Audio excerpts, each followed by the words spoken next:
BJP നേതൃത്വത്തോട് ഇടഞ്ഞ് Sandeep Warrier കോൺഗ്രസിലേക്ക് ചേക്കാറാൻ തീരുമാനിച്ചു. കഴിഞ്ഞ കുറച്ച് ദിവസങ്ങളിലായി CPM-ലേക്ക് പോകുമോ കോൺഗ്രസിലേക്ക് പോകുമോ ഇങ്ങനെയുള്ള പ്രചാരണങ്ങൾ നടക്കുന്നതിനിടെയാണ് അവസാനം സന്ദീപ് വാര്യർ കോൺഗ്രസിലേക്ക് തന്നെ കാലെടുത്ത് വയ്ക്കാൻ തീരുമാനിക്കുന്നത്. കൈ പിടിക്കാൻ തീരുമാനിച്ചു സന്ദീപ് വാര്യർ. നമുക്കൊപ്പം ഇപ്പോൾ KR ഗോപികൃഷ്ണൻ കൂടി ചേരുന്നു. ഗോപികൃഷ്ണൻ, ഇത് നമ്മൾ പ്രതീക്ഷിച്ചതാണ്, പക്ഷേ ഈ തെരഞ്ഞെടുപ്പ് സമയത്ത് തന്നെ സംഭവിക്കുമോ എന്ന കാര്യത്തിൽ മാത്രമേ സംശയം ഉണ്ടായിരുന്നുള്ളൂ. അദ്ദേഹത്തിന് ശരിക്കും പരിഹാരം തേടാൻ ഒരുപാട് പ്രശ്നങ്ങൾ ബാക്കിയാണ്, അദ്ദേഹത്തെ ആരും പരിഗണിക്കുന്നില്ല, ടോട്ടൽ അവഗണനയാണ് എന്നൊക്കെ പറഞ്ഞുകൊണ്ടായിരുന്നു. ഏറ്റവും അവസാനം മേജർ രവി പോലും ഈ തെരഞ്ഞെടുപ്പ് കാലത്ത് ഇത്തരം കാര്യങ്ങൾ പറയേണ്ടിയിരുന്നില്ല എന്ന് അദ്ദേഹത്തെ ഉപദേശിക്കുന്നുണ്ടായിരുന്നു. KR ഗോപികൃഷ്ണൻ, ഈ ഒരുപക്ഷെ ഇതുണ്ടാക്കുന്ന രാഷ്ട്രീയ പ്രത്യാഘാതങ്ങൾ എന്തൊക്കെയായിരിക്കും? സന്ദീപ് വാര്യരുടെ പൊളിറ്റിക്കൽ കരിയറിൽ ഇതുണ്ടാക്കാൻ പോകുന്ന സ്വാധീനങ്ങളും ദുസ്വാധീനങ്ങളും എന്തൊക്കെയാവും? ഈ അടുത്ത കാലത്തായി ഉത്തരേന്ത്യയിലൊക്കെ നമ്മൾ കണ്ടിട്ടുള്ളതും കേട്ടിട്ടുള്ളതും പരിചയിച്ചിട്ടുള്ളതുമായ രീതിയിലുള്ള ഒരു കൂറുമാറ്റം ഈ അടുത്ത കാലത്തെ നമ്മൾ കണ്ടുകൊണ്ടിരിക്കുകയാണ്. അതിൽ ഒന്നായിരുന്നു ഡോക്ടർ P. സരിൻ കോൺഗ്രസ് പാളയം വിട്ട് ഇടതുമുന്നണിയിലേക്ക് അല്ലെങ്കിൽ CPM-ലേക്ക് ചേക്കേറിയത്. അതിന് തൊട്ടു പിന്നാലെ ഇപ്പോഴിതാ BJP-യുടെ വക്താവായിരുന്ന മാധ്യമങ്ങളിൽ BJP-യുടെ മുഖമായിരുന്ന വീറോടുകൂടി BJP-യുടെ നയങ്ങൾക്ക് വേണ്ടി വാദിച്ചിരുന്ന ഒരാൾ സന്ദീപ് വാര്യർ ഇപ്പോൾ കോൺഗ്രസ് പാളയത്തിലേക്ക് പോകുന്നു എന്നുള്ളത്. ഇതിൽ സന്ദീപ് വാര്യർ നേരിടാൻ പോകുന്ന പ്രധാനപ്പെട്ട ഒരു പ്രതിസന്ധി, അദ്ദേഹം ഈ മാറ്റത്തിന് എന്ത് രാഷ്ട്രീയ കാരണമാണ് പൊതുജനങ്ങൾക്ക് മുന്നിൽ അവതരിപ്പിക്കാൻ പോകുന്നത് എന്നതാണ്.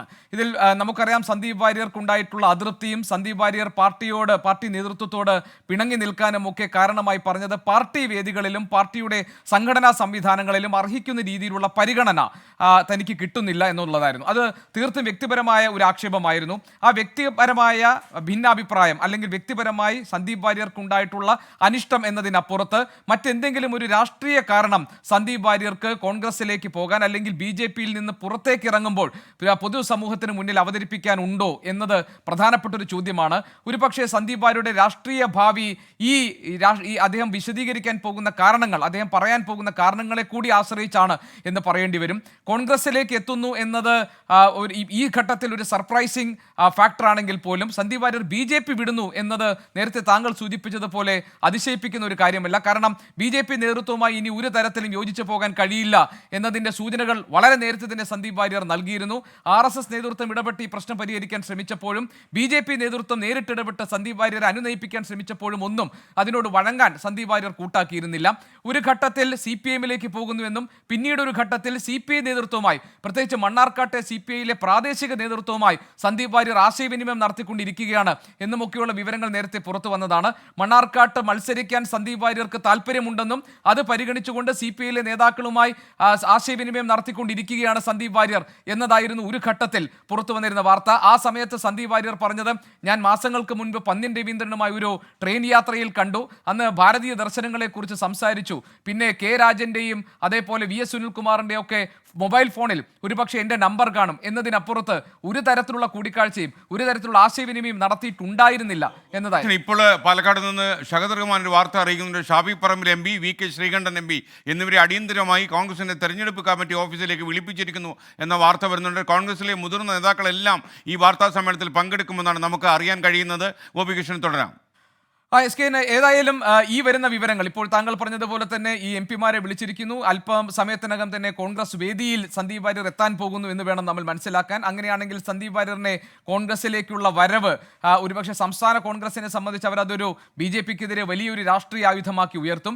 ഇനി നമുക്ക് നോക്കാനുള്ളത് ഇപ്പോൾ കൊടകര കുഴൽപ്പണ കേസുമായി ബന്ധപ്പെട്ട് K. സുരേന്ദ്രനെയും BJP-യുടെ സംസ്ഥാന നേതൃത്വത്തെയും ഒക്കെ പ്രതിരോധത്തിലാക്കിയത് ഒരു വെളിപ്പെടുത്തലായിരുന്നു. ആ വെളിപ്പെടുത്തലിന് തൊട്ടു പിന്നാലെ പാർട്ടിക്കകത്തെ പ്രശ്നങ്ങൾ സംബന്ധിച്ച് അതല്ലെങ്കിൽ കൊടകര കുഴൽപ്പണം അടക്കമുള്ള പാർട്ടിയെ പ്രതിരോധത്തിലാക്കിയ വിവാദ വിഷയങ്ങളിൽ സന്ദീപ് വാര്യർക്ക് എന്തെങ്കിലും പുതുതായി വെളിപ്പെടുത്താനുണ്ടോ എന്നതുകൂടി നമുക്ക് ആകാംക്ഷ ഉണ്ടാക്കുന്ന കാര്യമാണ്. BJP-യുമായി വ്യക്തിപരമായ കാരണങ്ങൾ പറഞ്ഞ് പുറത്തേക്ക് വരുമ്പോൾ സന്ദീപ് വാര്യർ സ്വാഭാവികമായും അതിനൊരു രാഷ്ട്രീയമായ ന്യായീകരണം നൽകാൻ ശ്രമിക്കും.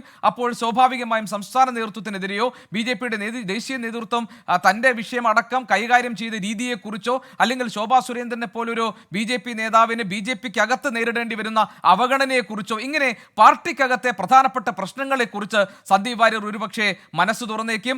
അതായിരിക്കും ഇനി സന്ദീപ് വാര്യരുമായി ചുറ്റിപ്പറ്റി അല്ലെങ്കിൽ സന്ദീപ് വാര്യരെ കേന്ദ്ര ബിന്ദുവായി പുറത്തു വരാൻ പോകുന്ന പ്രധാനപ്പെട്ട വാർത്ത.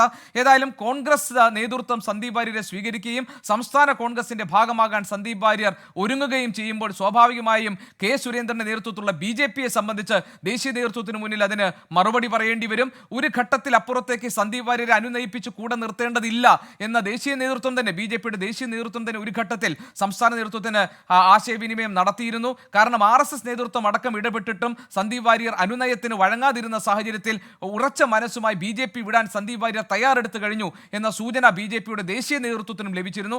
അതുകൊണ്ടാണ് ഇനി ഒരു അനുനയ ശ്രമം സന്ദീപ് വാര്യരുമായി നടത്തേണ്ട എന്നൊരു തീരുമാനം ദേശീയ നേതൃത്വം കൈക്കൊണ്ടത്.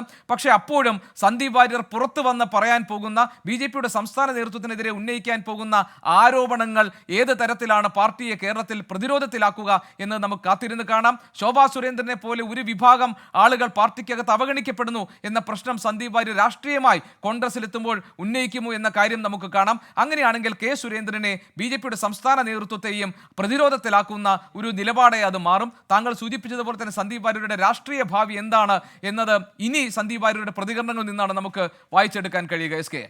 ഓക്കെ, ഗോപികൃഷ്ണനാണ് വിവരങ്ങൾ നൽകിക്കൊണ്ടിരിക്കുന്നത്.